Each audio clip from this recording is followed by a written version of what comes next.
नमस्कार, दोपहर की नंबर 1 डिबेट में आपका स्वागत है। मैं हूं आपके साथ हिमांशु दीक्षित। लोकसभा चुनाव के पहले चरण की वोटिंग जारी और इस बीच 13 मई को होने वाले हैदराबाद में चुनाव से पहले सियासी पारा वहां पर गर्म हो गया है। अजदुद्दीन ओवैसी और माधवी लता दोनों के बीच घमासान मचा हुआ है।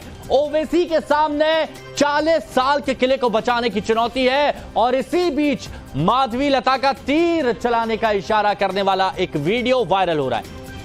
अब देखिए, इस वीडियो पर अब जमकर सियासत गर्मा गई। ओवैसी का आरोप है कि माधवी लता मस्जिद की तरफ तीर चलाने का इशारा कर रही हैं।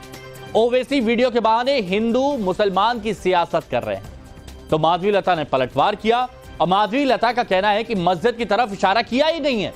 और इसी बीच हैदराबाद में फर्जी वोटर्स को लेकर चुनाव आयोग ने बड़ा एक्शन लिया और वोटर लिस्ट से 5,41,000 नाम हटा दिए।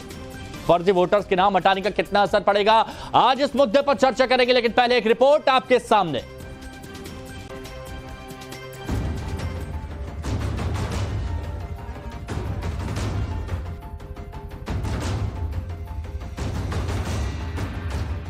लोकसभा चुनाव के पहले चरण में 102 सीटों पर मतदान जारी है। दिल्ली की सत्ता पर कौन काबिज होगा, इसके लिए वोटर उम्मीदवारों की किस्मत को ईवीएम में बंद कर रहे हैं। लेकिन 13 मई को होने वाले हैदराबाद लोकसभा सीट को लेकर सियासत तेज हो रही है।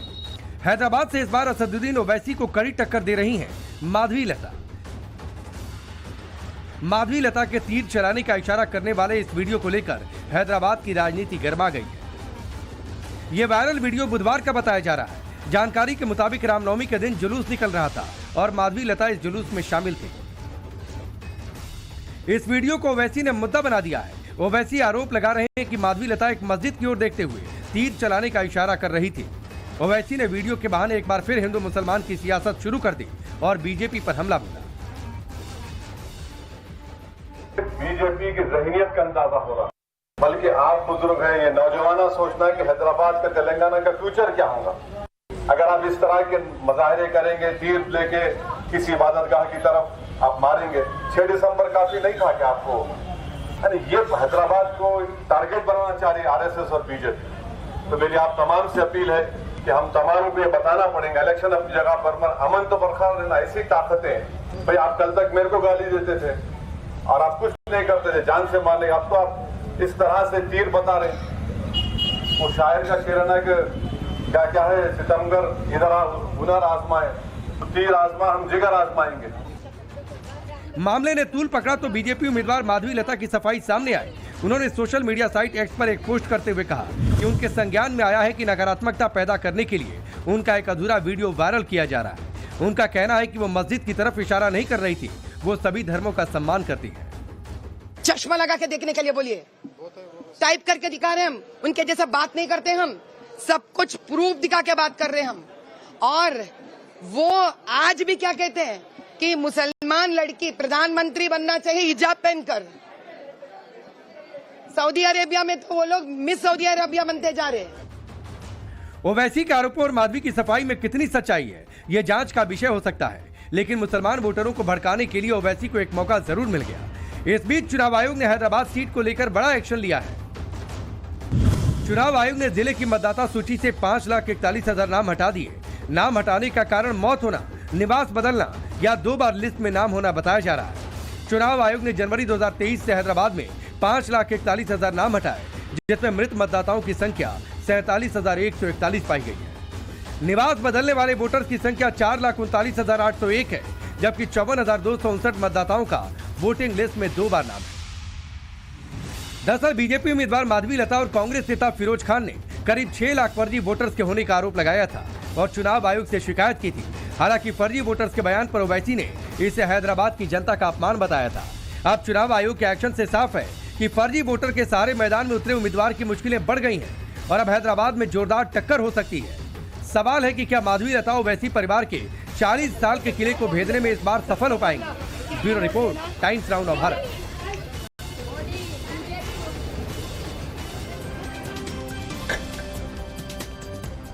तो देखिए इधर बढ़ चढ़कर लोग बाग वोटिंग कर रहे हैं, मतदान केंद्र पहुंच रहे हैं, तो दूसरी तरफ हैदराबाद में सियासी पारा कितना चढ़ गया ये आप सब लोगों ने देख लिया। जो मेहमान हमारे साथ जुड़े हैं उनसे हम आपको मिलवाते हैं अपनी जयेश अवस्थी जी, राजनीतिक विश्लेषक हमारे साथ में मौजूद हैं।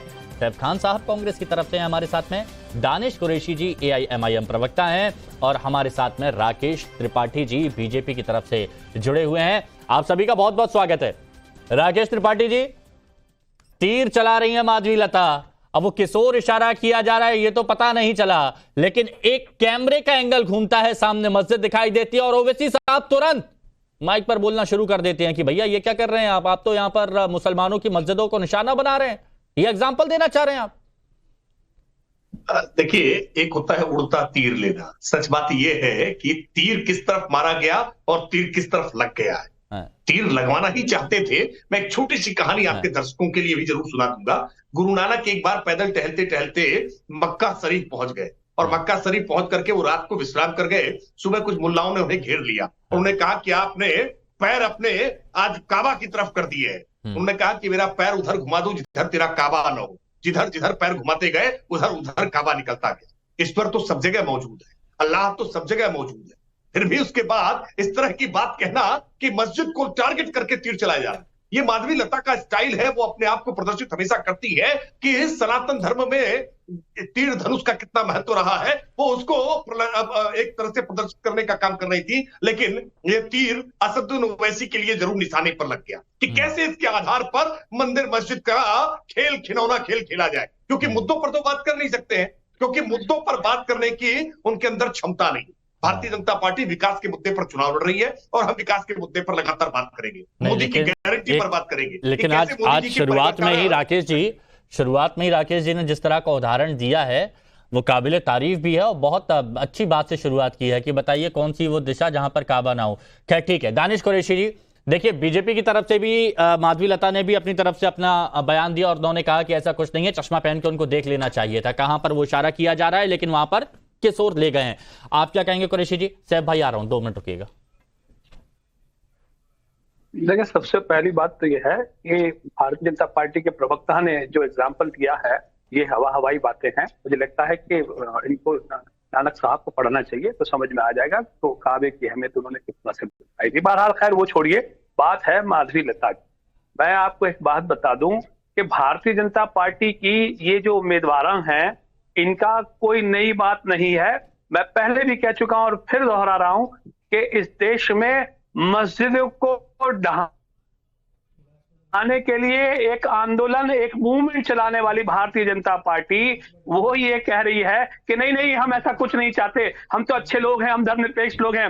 मतलब बहुत अच्छा लगता है अगर ये ऐसा बोलते हैं। तो अगर आपको भी ये बात गले उतर जाती है तो अच्छी बात है, उतार लीजिए। आवाम को तो समझ में आ ही कि माधवी लता क्या कहना चाहती हैं और बैरिस्टर असदुद्दीन ओवैसी साहब ने क्या कहा है। वो एक अकेली मस्जिद की बात नहीं है, पूरे देश में जिस तरह से मस्जिदों के अंदर में उत्पात मचाई हुई है भारतीय जनता पार्टी और उनके ये छुपे हुए हिडन लोग, ये सारी दुनिया से कहीं अछूता नहीं है। नहीं, लेकिन मेरे को एक बात ये जाननी है कुरैशी साहब आपसे, क्योंकि देखिए मैं आपसे पहले भी बात करता हूं और आप बहुत गहराई के साथ बात करते हैं, बहुत अच्छी बात करते हैं। अकबरुद्दीन ओवैसी साहब, देखिए ये कौन सी तारीख की मैं बात कर रहा हूं? 15 तारीख की, इसी महीने की 15 तारीख की। अकबरुद्दीन ओवैसी साहब जो छोटे भाई हैं उनके, वो मंच पर जाते हैं, वहां पर बोलते हैं, मुसलमानों के अंदर एक डर पैदा करने की कोशिश करते हैं, कहते हैं कि ये देखिए जहां दाढ़ी दिखे गोली मार दो, यहां पर ये टोपी दिखे इनको मार दो, यही कर रहे हैं ये लोग। और यहां पर भी वही असदुद्दीन ओवैसी 6 दिसंबर काफी नहीं था क्या, इस तरह की बातें कर रहे हैं। तो ये तो मतलब वही है ना सियासत डर की, इससे क्या हासिल हो जाएगा? हिमांशु, एक बात बीच में इंटरवीन करूंगा मैं। ये अभी अच्छा कर लीजिए। हाँ, देखिए दानिश कुरैशी ने एक बात झूठ कही है। दानिश कुरैशी ये कह रहे हैं कि भारतीय जनता पार्टी मस्जिदों को गिराने के लिए टारगेट लेकर चल रही है। बिल्कुल झूठ।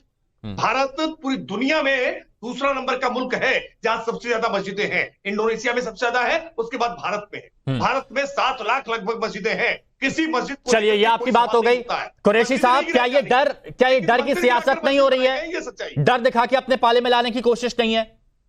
नहीं, बिल्कुल डर नहीं दिखाया। नहीं, ये मेरा दानिश कुरैशी जी से सवाल है जो असदुद्दीन ओवैसी अकबरुद्दीन ओवैसी कर रहे हैं। जवाब दूंगा।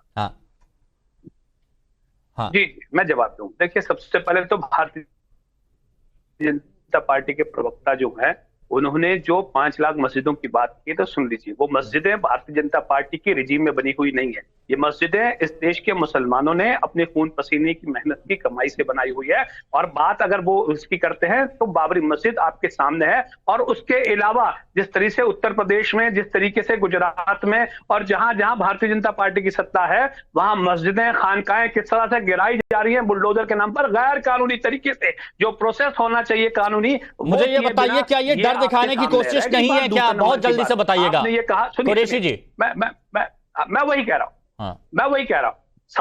सवाल यहाँ ये है, आप मुझे ये बताइए कि अगर अकबरुद्दीन ओवैसी साहब ने ये कहा है कि पूछ के गोली मारी जाती है, तो क्या आपको वो ट्रेन का वाकया याद नहीं है? ये दाढ़ी में, ये दाढ़ी है तो उसको गोली मार दो, ये टोपी पहना है तो उसको गोली मार दो, ये कौन सी बातें करते हैं ये? सुनो, मैं वही बात को कह रहा हूं। और उसके बाद वो वर्दी में, यूनिफॉर्म में रहा हुआ वो आतंकवादी, वो ये कहता है, 2 नेताओं के नाम देता है जो भारतीय जनता पार्टी के, 2 नेताओं के नाम देता है कि इनको वोट करिए। कुछ अब आप जोड़िए उसे कहीं से। ये तो कानून और व्यवस्था की बात है। ओवैसी साहब ने जो कानून और व्यवस्था की बात की है कि आप निशाने पर हैं, कानून और व्यवस्था को अगर बचाना है तो आपको ओवैसी साहब को वोट करना पड़ेगा, मजलिस को वोट, या फिर डर दिखा के वोट लेने की कोशिश है। अवस्थी जी, कानून व्यवस्था को बचाना है तो ओवैसी साहब को वोट करना है, या फिर डर दिखा के कि अगर आपने ओवैसी को नहीं चुना तो फिर ऐसा होगा? बताइए अवस्थी जी। हिमांशु जी, अभी माधवी लता जी का तो बयान आ गया, वक्तव्य आ गया कि मैं सभी धर्मों का सम्मान करती हूं। मैं बता दूं दानिश जी को कि धर्मनिरपेक्ष नहीं कहा, उन्होंने कहा मैं सभी धर्मों का सम्मान करती हूं। धर्म के प्रति उनकी आस्था है, चाहे वो किसी का भी धर्म हो, पहली बात। दूसरी बात, अकबरुद्दीन ओवैसी ने हिंदू देवी देवताओं के बारे में जो जो शब्द कहे, आज तक एक बार भी माफी नहीं मांगी है। जिस तरीके से माता यशोदा को, माता कौशल्या के बारे में जिस तरीके के शब्दों का इस्तेमाल किया है, उसके बारे में दानिश कुरैशी क्या कहेंगे? एक बात। दूसरी बात, ये कह रहे हैं कि मस्जिदें तोड़ी जा रही हैं, बाकी काम के लिए पहुंच जाते हैं कोर्ट में, इसके लिए क्यों नहीं पहुंचे? स्टे अगर एक भी तोड़ी गई हो बिना कोर्ट के आदेश के, मैं कह रहा हूं मस्जिद तोड़ना तो बहुत बड़ी बात है कि ईंट तक गिराना संभव नहीं है। यहां पर एक ईंट तक गिराना संभव नहीं है। इसलिए डर की नहीं, धमकी की भी है ये सिर्फ मुसलमानों को डराते ही नहीं है, धमकी भी देते हैं। दोनों चीजें करते हैं। बात बड़ी साफ सी है, लेकिन इस देश में लोकतंत्र में और आजादी के लोकतंत्र कह करके जिस तरीके से बोलने की आज़ादी का मखौल उड़ाया जाता है, जिस तरीके से गाली गलौज की भाषा का इस्तेमाल किया जाता है, अब बिहार में और महाराष्ट्र में आप देख रहे हैं किस तरीके से महिलाओं का अपमान किया गया है, और ये सब साथ हैं, एक साथ। अच्छा कुरैशी साहब, आप तो कहते थे कि कांग्रेस और वो बराबर है, और वहां पे कांग्रेस आपको समर्थन कर रही है हैदराबाद में। अब आप कांग्रेस की क्या बी टीम है, सी टीम है, या कांग्रेस आपकी बी टीम, सी टीम, या एफ तक, जेड तक, कौन सी टीम है, ये तो बताइए एक बार। अच्छा ठीक है सैफ भाई, मैं आता हूं जरा उनका भी जल्दी से रिएक्शन ले लूं। दानिश कुरैशी जवाब आपसे जरूर लूंगा। सैफ भाई, 2 मुद्दे यहां पर उठाए जा रहे हैं। एक तो ये डर दिखाया जा रहा है मुसलमानों को कि बीजेपी ऐसा करना चाहती है, बीजेपी वैसा करना चाहती है, और दूसरा वोटरों का मुद्दा। माधवी लता, फिरोज लगातार ये कह रहे थे कि वहां बोगस वोटों का मामला है, 6 लाख से ज्यादा बोगस वोट हैं, और अभी मेरे ख्याल से 5,41,000 वोट हटाए गए हैं। क्या ये 2 ऐसे मुद्दे हैं जिसको लेकर ओवैसी साहब या AIMIM इतना एग्रेसिव हो रहे हैं? देखिए, सबसे पहली चीज तो इंडियन नेशनल कांग्रेस कोई भी ऐसे स्टेटमेंट्स को जो है सपोर्ट नहीं करती जो किसी भी रिलीजन को रिलीजन और उनके सेंटिमेंट्स को हर्ट करे। ये हम बहुत साफ करते हैं। दूसरी बात, आपने जो है ये अपने वोटिंग के लिए रखी कि जो वो एक्स्ट्रा वोट जो आए सामने या जिनकी डेथ हो गई, जो है जो मैं आंकड़े देख रहा था, उसको बिल्कुल जो है आकलन होना चाहिए, जो फ्री एंड फेयर है, इलेक्शन होना चाहिए। ऐसा नहीं होना चाहिए कि इलेक्शन कमीशन में ही जो है, या भारत इलेक्ट्रॉनिक्स जो EVMs बना रहा है उसमें ही 4 भारतीय जनता पार्टी के डायरेक्टर्स बैठे हुए, उसके ऊपर भी एक्शन उठाना चाहिए, पहली चीज। और अभी मैं भारतीय जनता पार्टी के जो प्रतिनिधि उनकी बात सुन रहा था, तो आप जो कुछ आंकड़े दे रहे थे, कुछ मैं फैक्ट रखना चाहूंगा सामने जो है देश के, और पूछना चाहूंगा भारतीय जनता पार्टी से, केवल 5 साल में 3,400 दंगे रिकॉर्डेड। ये आपकी होम मिनिस्ट्री का रिप्लाई है साहब, जो है ये इसका जवाब दीजिएगा। पहली बात तो पीयू के आंकड़े जानते हैं, अवस्थी जी आ रहा हूं, भारतीय जनता पार्टी के प्रतिनिधि बैठे हुए हैं। मैं बताना चाहूंगा SHI का इंडेक्स का आंकड़ा जानते हैं? 10वें में से 8.9 की रैंकिंग है हमारा हिंदुस्तान। चौथा ऐसा देश है in terms of religion restriction. समझते हैं इस बात को जो है। और मैं साथ साथ में जो इंटरनेशनल की ये एनुअल रिपोर्ट्स की ये बात कर रहे थे, मैं इधर सामने रखना चाहूंगा। इंटरनेशनल रिपोर्ट्स में जो है माइक पॉम्पे कहते हैं इंडिया अगेंस्ट माइनॉरिटीज। नहीं, आपको लगता है रिलीजियस रिस्ट्रिक्शन यहाँ पर है? यहाँ पर माइनॉरिटी पर अत्याचार हो रहा है? सैफ भाई आप बताइए ना, आपको आपके धर्म को मानने पर पाबंदी लगाई गई है क्या? सुनिए, मैं बता रहा हूं हिमांशु, जब ये आपने सवाल पूछा तो आपने ये देखा कि कितने दंगे रिकॉर्ड हुए। पिछले 30 साल में सबसे बड़ा दंगा दिल्ली में अभी हुआ है। और जो दंगा कराने वाले थे, जो एक्शन उठाना चाहते थे, जज को रातों रात जो है ट्रांसफर कर दिया गया, और जिसने करवाए थे उसको Y+ सिक्योरिटी दे दी गई। तो आप स्पष्ट ये बोल दीजिए ना कि ओवैसी साहब जो डर दिखा रहे हैं वो डर सही है, इतना बोल दीजिए। नहीं है, बाकी मेहमानों से मैं बात करता हूं, है ना? ठीक है, वो डर जो अवस्थी साहब डर दिखा रहे हैं वो ठीक है, जो ओवैसी साहब। हिमांशु मुझे मौका दीजिए। नहीं, मैंने आपको सुना, आपकी बात रखी। अब आपने अपनी जो बात रखी है उसका जवाब लीजिए, क्योंकि मेरे पास जो टाइम रहता है लिमिटेड रहता है। अवस्थी जी, मैं पहली बात तो सैफ खान की, सैफ खान भैया, सैफ खान बहुत बोल चुके हो ना अब यार। एक मिनट 60 साल से बोल रहे हो, कैलकुलेट कर लेना। टाइम आपको प्रॉपर दिया मैंने, आपकी बात रखी, अब उसका जवाब ले लीजिए। बाकी मेहमानों को भी इन्वॉल्व करना है मेरे को। इंडियन नेशनल कांग्रेस किसी धर्म के खिलाफ नहीं बोलती है। इनके इंडियन नेशनल कांग्रेस के कर्नाटक के कांग्रेस के तत्कालीन कार्यकारी अध्यक्ष और इस समय के नेता, उन्होंने कहा, भाई आपकी बात हुई, जरा सुनिए तो, सुनिए सैफ भाई, हिंदू सुन लीजिए सैफ भाई, सुनिए। बीजेपी के पास भी आऊंगा, कुरैशी जी के पास भी आऊंगा, सुन लीजिए। इनको कोई असर नहीं पड़ने वाला, मैं दर्शकों के लिए बोल रहा हूं। शांत हो गए वो। हिंदू शब्द का अर्थ इतना गंदा है, कांग्रेस के कार्यकारी अध्यक्ष उस समय के कर्नाटक के और इस समय मंत्री, कि मैं वो आपको बता भी नहीं सकता, बोल भी नहीं सकता। ये है कांग्रेस की हकीकत। कहें तो मैं लंबी चौड़ी लिस्ट बता दूंगा। पहली बात सुन लीजिए, बीच में मत बोलिए ना, बीच में मत बोलिए। सैफ भाई, हिम्मत है आपकी? सैफ भाई पहले सुनिए ना, आप अपनी पार्टी को डिफेंड करिए। जो कांग्रेस को लेकर उन्होंने मुद्दा उठाया उसका जवाब आप देंगे नहीं, शायद आप उसका जवाब देंगे नहीं।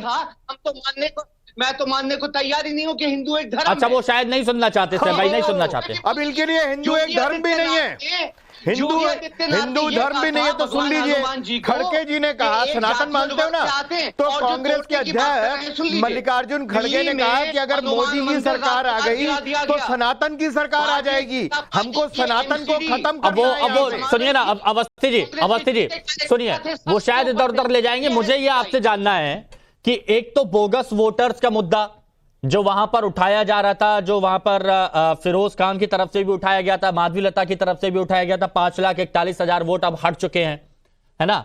अब हालांकि इसमें यह जरूर कहा गया है कि कुछ लोग ऐसे हैं जो हैदराबाद से चले गए हैं, कुछ लोग ऐसे हैं जिनका डबल वोट था, कुछ लोग ऐसे हैं जिनकी मौत हो गई है। एक ये मुद्दा, और दूसरा मुद्दा ये कि बहुत ज्यादा एग्रेसिव इस वक्त ओवैसी बंधु हो रहे हैं। हिमांशु जी, बात बड़ी साफ सी है। ओवैसी बंधु तो हमेशा ही बहुत अग्रेसिव रहते हैं, गले की नसें तन जाती हैं जब वो बोलते हैं तो। और जहां तक लोकतंत्र की पहली शर्त है कि मतदाता लिस्ट, मतदाता सूची बिल्कुल परफेक्ट हो। एक भी व्यक्ति अगर गलत तरीके से वोट डालता है तो वो लोकतंत्र पे एक बड़ा कलंक है। और इसी कारण से कल सुप्रीम कोर्ट ने जो कहा कि एक भी मिसमैच नहीं हुआ है, ईवीएम और वीवीपैट की जहां भी गिनती हुई है वहां पर एक भी जगह मिसमैच नहीं हुआ है। इसलिए बात हिमांशु जी बड़ी साफ है कि यहां पर गलत बोल करके, भरमा करके, फेक एक नैरेटिव क्रिएट करके वोट लेने की कोशिश की जाती रही है। और वो उसमें कभी कभी सफल भी हो जाते हैं, लेकिन अब जब सफल नहीं हो पा रहे हैं तो इनको लोकतंत्र खतरे में दिखता है, संविधान खतरे में दिखता है। इनके पास सत्ता रहे, मलाइयाँ खाते रहे, इनकी जो संपत्ति है वो दिनों दिन बढ़ती रहे, तो कुछ बात नहीं है, कोई दिक्कत नहीं है। आम आदमी, आम मुसलमान क्या है ये बताइए मुझे। अच्छा। वो तो पंक्चर का पंक्चर लगा रहा है, वो तो बढ़ईगिरी की बढ़ईगिरी कर रहा है, उसको क्या मिला ये बताएं आज तक 60 साल में। अच्छा, ये पॉइंट बंगाल से भी कुछ लोग जुड़े थे, कुछ लोग मुस्लिम बंधु कुछ जुड़े थे, उनका भी ये कहना है कि जब भी बात की जाती है, एक डर दिखाने की कोशिश की जाती है। आप मुसलमानों के विकास की बात करें, उनके उत्थान की बात करें, उनके लिए क्या करेंगे, ये मुद्दा उठाएंगे तो मुसलमानों को भी बहुत अच्छा लगेगा। लेकिन कुरैशी भाई, ये जो बात हो रही है कुरैशी जी, ये थोड़ा सा ये बता दीजिए, क्योंकि ये वो बोगस वोटर वाला मुद्दा है और बार बार ये कहा गया था कि जो ओवैसी साहब जितने भी चुनाव जीते हैं, कभी 1 लाख, कभी 1.5 लाख, कभी 2 लाख, कभी 2.5 लाख, तो इसका असर इन चुनावों पर पड़ेगा। ये बीजेपी का दावा है, ये बीजेपी का दावा है।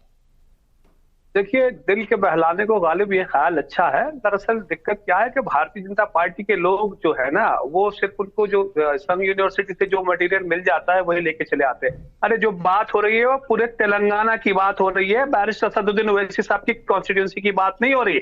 एक ही कॉन्स्टिट्यूंसी है नामपल्ली, जिसमें से करीब 2200-2500 मामले जो हैं वो डेथ के और माइग्रेशन के आए हैं सामने। इसके अलावा कुछ भी नहीं है। और आप जाके देखिए लीड कितनी है। लीड तो इतनी जबरदस्त मिलेगी कि मुझे लगता है कि माधवी जो है वो भी बचा पाएंगे, इज्जत भी बचा पाएंगे, भारतीय जनता पार्टी इज्जत बचा पाएगी, कि वो भी एक सवाल है। इसलिए अगर आपको दिल बहलाना है कि भाई, देखिए इंटरप्ट मत करिए। नहीं, आप इज्जत कैसे कह रहे हैं? नहीं, दानिश कुरैशी, ये इज्जत का मसला क्या है इसमें? इसमें इज्जत कहां से आती है? मुझे लगता है जमानत आपको, अरे इज्जत कहां से आती है बीच में? माधवी लता की इज्जत के बारे में आपने कैसे बोला? मैं हिमांशु में दानिश कुरैशी वो ये बोल रहे हैं कि जमानत शब्द आप इस्तेमाल कर सकते थे, आपने शब्द गलत इस्तेमाल किया है। इज्जत कहा इन्होंने? माफी मांगो, इसी समय माफी मांगो। अभी आपने इज्जत कहा कि माधवी लता अपनी इज्जत भी नहीं बचा पाएंगी। प्रधानमंत्री जी की इज्जत नहीं, सबसे पहले आपकी जुबान से जो शब्द निकला था इज्जत, उसमें ये कहा था कि आप जमानत शब्द का इस्तेमाल कर सकते थे। अरे हम सुनिए, देखिए, मैंने कोई भी, मुझे नहीं लगता कि कोई हर पार्लियामेंट्री वर्ड का इस्तेमाल किया है। मैंने ये सुनिए, आप चला लीजिए, रिप्ले चला लीजिए। नहीं, लेकिन तुरंत उसके बाद उन्होंने कहा बीजेपी की इज्जत। पहले माधवी लता की, पहले माधवी लता, उसके बाद बीजेपी की इज्जत भी नहीं बचा पाएंगे। थ्रेटन करना है, ये धमकी देना है, ये किसी नारी सत्ता पर चोट करने जैसा है। आपने ये कैसे कहा कि माधवी लता अपनी इज्जत भी नहीं बचा पाएंगे? इनके पास कुछ बचा नहीं है, इसलिए नहीं, आपने ये कैसे कहा, ये मुझे बताइए। यही बनता है ये दानिश कुरैशी जी, एक बात, क्या यही एक वजह है कि AIMIM के नेता जब कुछ बयान देते हैं तो वो बोलते बोलते क्या बोल जाते हैं उन्हें नहीं पता होता, चाहे वो ओवैसी साहब हो या फिर आप हो? क्योंकि यही मुद्दा तो यहां पर उठाया जा रहा है कि आपको जमानत शब्द का इस्तेमाल करते, ठीक है, अंतर मन में यही है, इसीलिए दिन भर दिमाग में यही बोला करते हैं, इसीलिए आप अंतर्यामी हैं। मेरे मन में क्या, आप अंतर्यामी हैं, आपको पता चल गया मन से। आपने जिस तरह की भाषा का प्रयोग किया है, ये सभ्य समाज में नहीं करके जा सकती है। आप किसी महिला की इज्जत के बारे में बात कर रहे हैं, ये बात ध्यान में रखिए। आप बोलते समय इस बात की संवेदना को नहीं, यही तो थ्रेटन करने का प्रयास कर रहे हैं कुरैशी जी। यही तो कुछ शब्द ऐसे हैं जो लग जाते हैं, जिनसे तकलीफ होती है, जिनको इस्तेमाल नहीं करना चाहिए, और यही AIMIM में है। भारतीय जनता पार्टी की इज्जत की बात कर रहा हूं। अगर उनसे आपत्ति है उनको तो ठीक है, हम आपत्ति वापस दे देंगे। लेकिन अगर भारतीय जनता पार्टी का दांव अगर इसी चीजों पर है, और अगर वो जो मुद्दों की बात कर रहे हैं, अगर मस्जिदों को निशाना बनाने की बात, आप बताइए। अरे मस्जिदों को निशाना, अब मेरे को एक बात बताइए, मैं अगर ऐसे कर रहा हूं, ये मेरा निशाना किस तरफ है? आप उधर देखिए तो क्या है। अच्छा, एक मिनट, आपने वो पूरा वीडियो देखा है? आपने वो पूरा वीडियो देखा है? ये वीडियो आपके साइड में चल रहा है, आप एक बार देखिए। जहां पर वो वीडियो चल रहा है, वो वीडियो आप सामने देखेंगे खाली रोड है, लेकिन जब कैमरा यूं घूमा, ये कैमरा यूं घूमा। अब जैसे अभी मैं यहां पर इशारा कर रहा हूं, कैमरे का एंगल क्या दिखाएगा? चलिए, ये बीजेपी की तरफ से तर्क दिए गए, सेब भाई थोड़ा सीधा हो जाइए। हाँ, कैमरा चला हो गया। घुमा दिया आपने। 10 सेकंड जवाब। हाँ, 10 सेकंड हिमांशु। ठीक है, 10 सेकंड के बाद अवस्थी जी, फिर राकेश जी, फिर सेब भाई। हाँ जी, देखिए, जो माधवी लता का जो वीडियोग्राफर है, उस वीडियोग्राफर ने ये वीडियो बनाई है, किसी व्यक्ति ने और नहीं बनाई है। इतनी नजदीक से वो वीडियो बन रहा है कि करीब जो माधवी लता खड़ी है और उसके बगल में ही है उनका वीडियोग्राफर है जिसने भी वीडियोग्राफी की है। और उसके बाद आप देखिए किस तरीके से उसने तीर चलाया और तीर चला के मस्जिद के मीनारे पे निशाना बनाया। अब आप बताइए, क्या ये मुसलमान? अच्छा, वो निशाना भी बन गया। अब आप वो कह रहे हैं वो कैमरा घूमा तो ऐसे में निशाना भी बन गया? कैमरा घूमा, निशाना ही बन गया। राकेश त्रिपाठी जी बताइए। राकेश त्रिपाठी जी बोल रहे कैमरा घूमा और सीधे मस्जिद की मीनार पर निशाना। देखिए, एक बात मैं बहुत स्पष्ट तौर पर कह कहूं, मिस्टर दानिश कुरैशी ने जिस तरह की भाषा का इस्तेमाल किया है, स्पष्ट तौर पर कहा कि माधवी लता अपनी इज्जत नहीं बचा पाएंगी। ये खुले चैनल से सार्वजनिक तौर पर ये धमकी देने जैसा है। नहीं, हालांकि तुरंत उन्होंने बोला अगर इससे आपत्ति है तो मैं यहाँ पर हम इसके खिलाफ कंप्लेंट दाखिल करेंगे। ये दानिश कुरैशी या तो यही सार्वजनिक तौर से क्षमा याचना कर ले, वरना नहीं, इन्होंने बोला कि अगर उससे आपत्ति वो शब्द वापस लेते हैं, उन्होंने बोल दिया था तुरंत। हालांकि वो ये कह रहे थे कि बीजेपी की इज्जत, बीजेपी की इज्जत। आप ऐसे शब्दों का इस्तेमाल करिए। अच्छा ठीक है, नहीं उन्होंने उस बात को तुरंत मान लिया, वो क्लिप में भेज दूंगा। लेकिन राकेश जी ये बताइए, अब वो तीर का निशाना बोल रहे हैं कि माधवी लता के कैमरामैन ने ये बनाया है, उसका कोई जवाब नहीं है इनके पास। माधवी लता के कैमरामैन ने बनाया है। आप स्पष्ट तौर पर सुन लीजिए। देखिए, हम सभी धर्मस्थलों का सम्मान करते हैं, किसी धर्मस्थल को लेकर के कभी कोई आपत्ति व्यक्त नहीं करते, लेकिन कुछ लोग जानबूझ करके चाहते हैं कि कैसे चुनाव को कैसे, अरे बाबरी मस्जिद नहीं, बार बार मस्जिद कहने से मस्जिद नहीं हो जाएगी, वो विवादित ढांचा था। जाके सुप्रीम कोर्ट का आदेश पढ़ लीजिए, जाके सुप्रीम कोर्ट का आदेश पढ़ लीजिए। ये जिद छोड़ दीजिए, ये मस्जिद का मसला नहीं है, मस्जिद का मसला आपने बना दिया। बाबरी के नाम पर कोई मस्जिद भारत के भीतर नहीं हो सकती है। बाबर मुगल आक्रांता था, बाबर अपना बाप बनाने की कोशिश मत किया करो। बाबर आपके बाप दादा नहीं हो सकते। दानिश कुरैशी आपके बाप दादा भी भारतीय है, वो बाबर नहीं है। बाबर मुगलिया आक्रांता था, इस बात को स्वीकार किया करो। आप नहीं स्वीकार करना चाहते हो, आप बाबर के नाम की माला जपना चाहते हो कि बाबर को अपना कैसे बाप दादा घोषित करते रहे। बाबर बाप दादा नहीं थे, ये बात जान लीजिए। देश के मुसलमानों के तो कतई नहीं है। बाबर के नाम की भक्ति करना बंद कर दीजिए। बाबर के नाम पर कोई मस्जिद भारत के भीतर नहीं हो सकते, पहली बात। और अच्छा ठीक है, ये बात हो गई, ठीक है। मंदिर को ढाक कर बनाया गया था। हाँ, लेकिन अब अवस्थी जी देखिए, यहां पर तो ये बात हो गई, ये दानिश कुरैशी जी ने अपनी बात रखी तो राकेश त्रिपाठी जी ने उसका जवाब दे दिया। लेकिन अवस्थी जी मुझे एक बात जरूर जाननी है, क्योंकि मैंने ये पश्चिम बंगाल में भी देखा, जब ममता बनर्जी किसी मंच पर जाती हैं तो वो क्या कहती हैं कि वो आएंगे, वो दंगे करवाएंगे, आप लोग शांत बैठना, वो लोग आएंगे नारेबाजी करेंगे। यहां पर ओवैसी साहब, चाहे वो बड़े वाले हों चाहे वो छोटे वाले हों, जब वो शब्द बोलते हैं तो उनके बातों से ऐसा लगता है कि मुसलमानों को बता रहे हैं कि अगर आपने मुझे चुना तो आप लोग बच जाएंगे, लेकिन अगर कहीं और किसी और को चुन लिया तो फिर आप सब लोग खत्म हो जाएंगे। इस तरह के शब्द रहते हैं। हिमांशु, सिर्फ इतना ही नहीं कहते, वो सिर्फ मुसलमानों को ही नहीं कहते, वो हिंदुओं को भी कहते हैं कि एक दिन मोदी चला जाएगा हिमालय पर, योगी चला जाएगा मठ पर, तब तुमको कौन बचाएगा। ये बताइए कौन सी भाषा है लोकतंत्र की? क्यों दानिश कुरैशी बताइए, ये कौन सी भाषा है? इसका क्या अर्थ है? ये किसको डराया जा रहा है, किसको धमकाया जा रहा है? ये बताइए आप। हाँ बताइए हिमांशु, जवाब दूं। हाँ। देखिए हिमांशु जी, मुझे लगता है कि जो साथी पैनलिस्ट हैं वो रेगुलरली टीवी पर अक्सर बैठते हैं और हम लोग सामने सामने बात करते हैं। अब मुझे लगता है कि इनके पास अगर ज्ञान नहीं है कि उत्तर प्रदेश की वो क्लिप, तो पूरी उनको दिखा दीजिए कि अल्टीमेटली वहां हुआ क्या था। एक ज़ईफ आदमी जो दाढ़ी वाले चाचा थे, उनके साथ जिस पुलिसकर्मी ने बदतमीजी की थी, इसलिए असदुद्दीन ओवैसी साहब ने कहा था कि अगर आप देखिए इंटरप्ट करिए,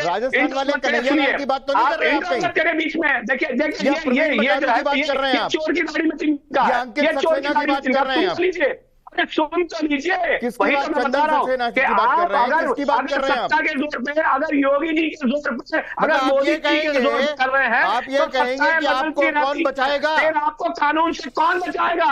अभी तो आप मोदी चला जाएगा हिमालय पर, मतलब मोदी चला जाएगा मठ में, ये कौन बचाएगा? सुनिए ना, आप लोग सभी समाज की बात करते हैं, आप लोग बात करते हैं कि सभी लोग ऐसी भाषा का इस्तेमाल करें जिससे एक मिसाल पैदा हो, एक एकता की बात हो, लेकिन यहां पर खुद ही कि कौन बचाएगा, वो मार देंगे, वो गोली मार देंगे, ये हो जाएगा, वो हो जाएगा, ऐसा तो सोच समझ के बोलना चाहिए ना। बहुत शॉर्ट 10 सेकंड में दानिश कुरैशी जी, इसमें बदलाव आएगा क्या भाषा में, शैली में? देखिए मैं आपको एक बात बताऊं, जब देश के प्रधानमंत्री पद पर विराजमान नरेंद्र मोदी जी गुजरात में आते हैं और द्वारका में करीब 80 सुनिए नहीं कुरैशी जी, यहाँ पर यह है कि शायद नहीं बदलेंगे, स्पष्ट तौर पर आप यही कहना चाह रहे हैं, और वो डर दिखा के वो सियासत होती रहेगी। लेकिन यहाँ पर मैं दर्शकों से जरूर कहना चाहूंगा कि आप लोग विवेक से सोचें कि आप किसको वोट देना चाहते हैं, जो आपको डर दिखा रहा है या फिर जो आपको विकास दिखा रहा है, ये आप लोग तय करें। जनता के विवेक पर बहुत कुछ निर्धारित करता है। बहुत बहुत शुक्रिया आप सभी का हमारे साथ जुड़ने के लिए, और जो लोग अभी तक अपने घरों से नहीं निकले हैं वो लोग जाएं मतदान केंद्रों तक और मतदान जरूर करें।